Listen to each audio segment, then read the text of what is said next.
E aí, meus queridos, tudo bem? Eu sou o Prof. Clayton Reis e essa é a resolução de mais uma questão do Enem PPL de 2022, que fala sobre eletrodinâmica e a questão diz o seguinte: carregadores elétricos são projetados para fornecer energia a baterias recarregáveis, como as usadas em aparelhos celulares e máquinas fotográficas.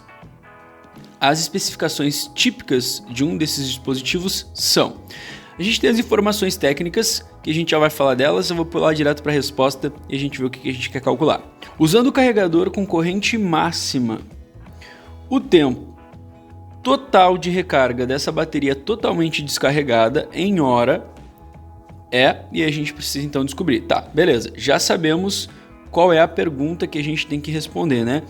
A pergunta é qual é o tempo em horas que essa bateria leva para carregar. Agora a gente vai olhar as informações e vai ver o que importa para a gente, tá? Vamos entender o seguinte então. Além das informações da bateria primeiro, né? Bateria recarregável. O que importa para a gente daquelas informações é esse 4.000 mAh. Sor, o que seria isso? Para quem não lembra, né? Miliampere-hora é uma unidade usual para carga. Então, na verdade, essa informação aqui que a questão está me dando é a informação da carga que essa bateria tem. Para ela carregar totalmente, ela precisa completar 4.000 mAh de recarga. Se ela está totalmente descarregada, então a gente precisa recarregar todos esses 4.000 mAh. Beleza.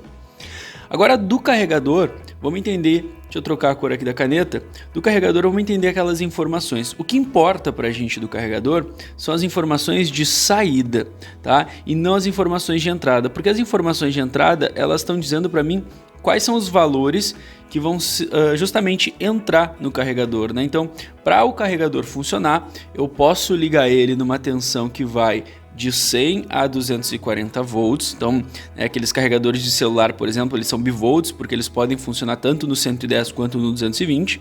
Por eles pode passar uma corrente máxima de 200 mA e a rede que ele vai ser ligado tem que ter uma frequência de 50 a 60 Hz, né? Isso seria a frequência de oscilação da corrente alternada. Esse AC é o símbolo de corrente alternada. No Brasil, essa frequência é 60, por exemplo, na Argentina essa frequência é 50.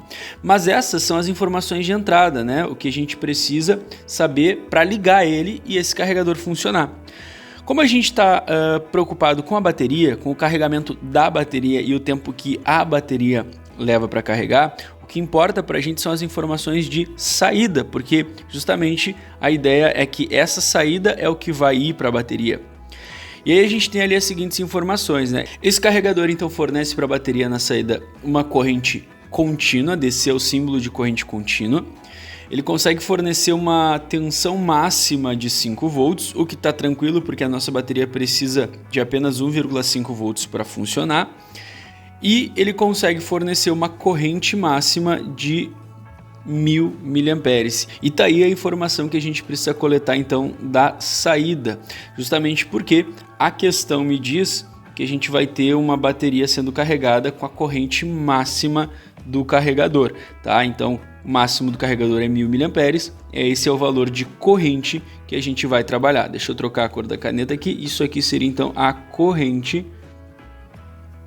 elétrica. E agora, presta atenção nos dados que eu destaquei. Eu tenho corrente máxima, eu tenho o quanto eu preciso carregar e eu quero descobrir o tempo. E aí tu vai pensar, dentro da eletrodinâmica existe uma relação direta entre carga, corrente e tempo? E tu vai ver que sim, né? Tu vai ver que a corrente elétrica ela é justamente definida como uma relação de quantidade de carga por intervalo de tempo. Carga por tempo é a definição matemática de corrente que a gente vê lá na eletrodinâmica, tá? A partir daqui agora é matemática, né? Porque tu tem corrente, tu tem carga, que é descobrir o tempo. Então, antes de botar os números, eu já vou isolar o tempo, né? Eu vou passar o tempo que está ali dividindo para o outro lado, multiplicando. Eu vou fazer bem passo a passo aqui, porque agora é só matemática mesmo. Vai ficar assim. E a corrente eu passo agora para o outro lado dividindo. Então, vai ficar que o tempo é a quantidade de carga dividido pela corrente. Agora, olha só. Bota ali os valores, ó. A carga, ela vale 4.000. e a corrente vale 1000. É uma divisão bem tranquila, tá? Só que eu quero chamar atenção aqui para as unidades, só para te entender o que está sendo feito aqui, ó. A carga, a unidade dela que a questão me deu é miliampere-hora, miliampere-hora. E a corrente a gente tem ela em miliampere. Tu percebe que a gente vai fazer uns cortes agora, a gente pode cortar os zeros, né? Justamente porque daí a divisão vai ficar 4 por 1, que dá 4. A gente pode cortar o miliampere de cima com o miliampere de baixo. E o que vai nos sobrar? Vai nos sobrar que o intervalo de tempo para carregar essa bateria é de 4 horas, que foi a unidadezinha que sobrou. 4 horas é o intervalo de tempo e a resposta certa, então, para essa questão fica ali a alternativa C. Espero que vocês tenham entendido, espero que vocês tenham gostado. Muito obrigado por assistirem até aqui. Fiquem ligados nas próximas resoluções. Era isso. Bons estudos para vocês e tchau, tchau.